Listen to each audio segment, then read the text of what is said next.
Jeremy, I told you what the brother of Benny Campione said about families. He said families are invisible in this process.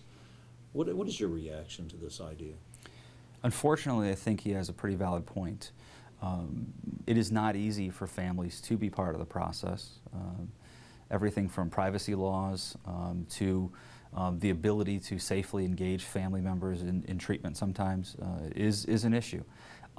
It is not, however, because providers don't want to work with families. It is not because providers don't try to work with families. Most clinics, for example, have family therapists on staff. We do.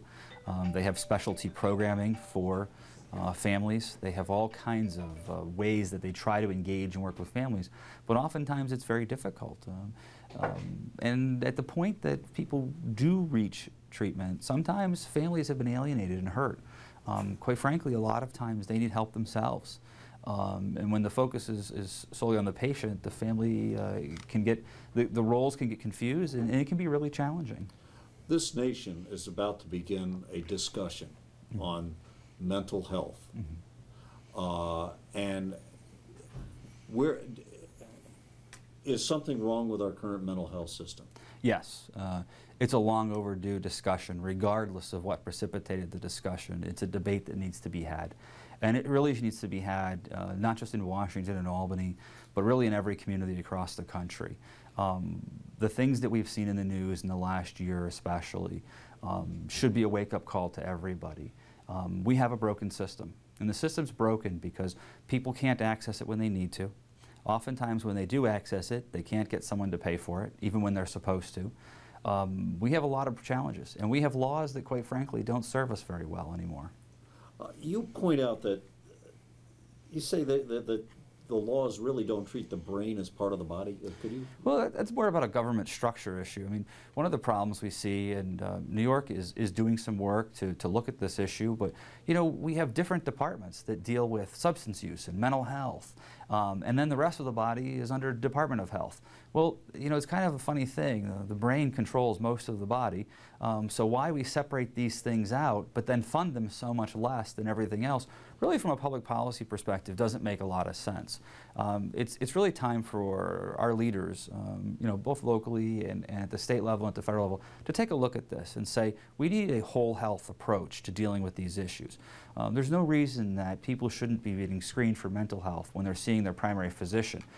Primary physicians who are focused on dealing with other health and maladies have learned that if they deal with mental health and the brain gets healthier, guess what? So do a lot of other things get easier to treat. It may or may not acutely affect the other diagnosis or disease they're dealing with, but at least it makes it easier to treat because it's easier to communicate with the patient, it's easier for the patient to engage in the treatment process. So we have a whole lot of motives and incentives to take a look at whole health and looking at the brain as part of the rest of the body. But for some reason, historically, we've separated these things. And maybe those policies made sense back at that time. Maybe substance use and mental health didn't get the kind of funding or attention they needed.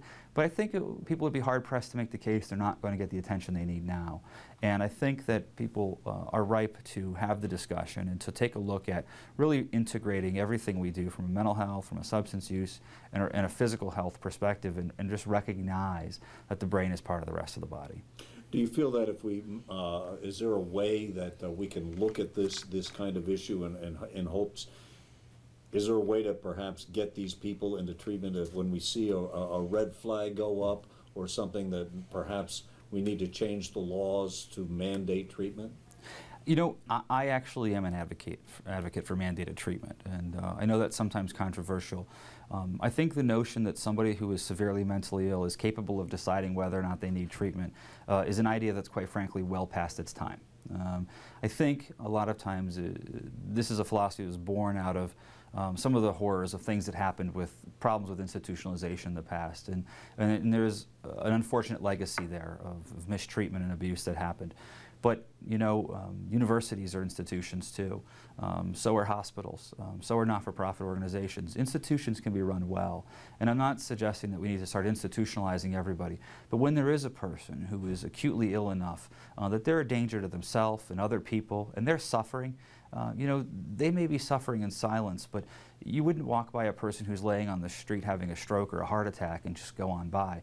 So why do we walk by a person who's clearly so mentally ill that they're suffering, that they're doing things like walking around the streets in the winter with no shoes, or standing on a street corner mumbling to themselves and begging? Why is it as a society we do that? Because we haven't been educated. You know, and we need to take a look at that and say, if we care, and as a society I have faith that we do, we need to help those folks get the treatment. And sometimes that may be treatment that they don't want at the time, but they're not healthy enough to recognize how sick they are. And we need some legal structures to do that. We might need mental health treatment courts, and we're going to need some legal changes. And still balance the issue of civil rights. Yeah, I think, well, when we look at civil rights, I think civil rights are about treating every person fairly and equally under the law. If a person is so incapacitated physically that they can't think for themselves and you come upon them at an accident scene, do you say, oh, well, they can't consent to me performing CPR to get them breathing again? No. You say that person isn't capable of making a decision to protect their own life right now. The United States Constitution protects the pursuit of life, liberty, in a whole host of other things. Why wouldn't we in that situation say this person's brain is impaired to the point where they aren't capable of making this decision?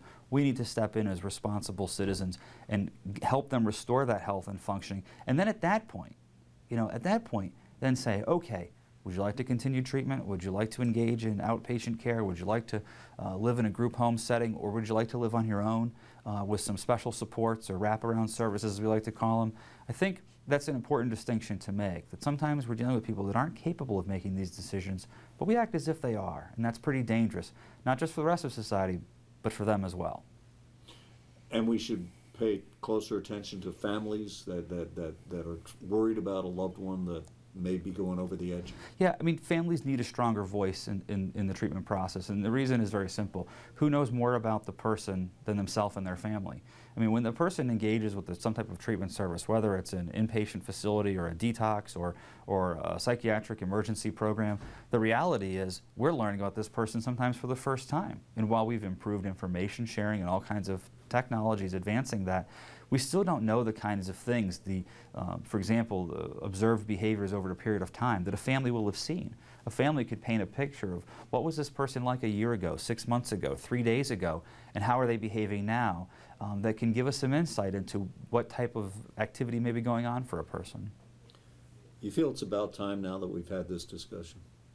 It's well past time that we have this discussion, and it's really a question, I think, regardless of one's politics, I think the President framed it very well. Our society will be looked at based on how we treat our fellow citizens, and he referenced our children.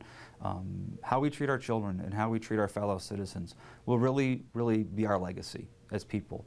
And if we want to be seen as people who cared, and people who loved our fellow citizens, and people who also respected their rights, I think we have an obligation to care more and do more than we're doing now. And that's a tough discussion to have because it gets into some sticky areas. It gets into values. It gets into feelings. It gets into policy. It gets into finances. It gets into insurance. I mean, it gets into a lot of difficult areas.